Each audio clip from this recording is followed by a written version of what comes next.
আগের নির্বাচনগুলোতে আদালত নির্বাচনে অংশ নেওয়া প্রার্থীদের ৮ ধরনের তথ্য প্রদর্শন বাধ্যতামূলক করলেও নির্বাচন কমিশনের ব্যর্থতায় তা বাস্তবায়ন হয়নি বলে মন্তব্য করেছেন সুজনের সম্পাদক ডক্টর বদিউল আলম মজুমদার।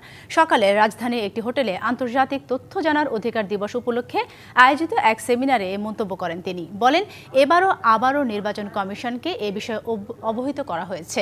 আশা করা যায় তারা এবার তা প্রয়োগ করবে। এ সময় তথ্য অধিকার নিশ্চিতে রাজনৈতিক দলগুলোকে তথ্য অধিকার আইনের আওতায় আনার প্রস্তাব করার কথা জানান তিনি। এর আগে সেমিনারের প্যানেল আলোচনায় টিআইবি নির্বাহী পরিচালক ডক্টর ইফতেখারুজ্জামান বলেন, নাগরিক সমাজের প্রতিনিধিরাই অন্তর্বর্তী সরকারের সিংহভাগে থাকলেও তথ্য অধিকারের কিছুই এখনো বাস্তবায়ন হয়নি।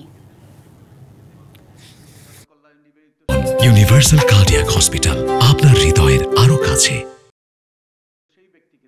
সুশাসনের অন্যতম পূর্ব শর্ত হল স্বচ্ছতা এবং জবাবদিহিতা। আমাদের দেশে আমরা সেই দুর্নীতি দুর্বৃত্তায়নের স্বর্গরাজ্যে পরিণত করেছি আমাদের দেশকে। আমরা চোরতন্ত্র প্রতিষ্ঠা করেছি। তো এটা দূর করতে হলে তথ্য অধিকার আইনের প্রয়োজনীয়তা অত্যন্ত গুরুত্বপূর্ণ। নাগরিক সমাজ থেকে গঠিত ব্যক্তিবর্গের সিংহভাগ যেই সরকারের দায়িত্বে, সেই সরকারের পক্ষ থেকে তথ্য অধিকার আইনটার প্রয়োজনীয় সংস্কার করা হচ্ছে না। জনস্বার্থে, জনকল্যাণের সাথে আমরা সরকারের বাইরে থেকে আমরা চিৎকার করি, আন্দোলন করি এবং দাবি উত্থাপন করি। সেটা নৈতিক ভিত্তিটা এই সরকার দুর্বল করে দিল।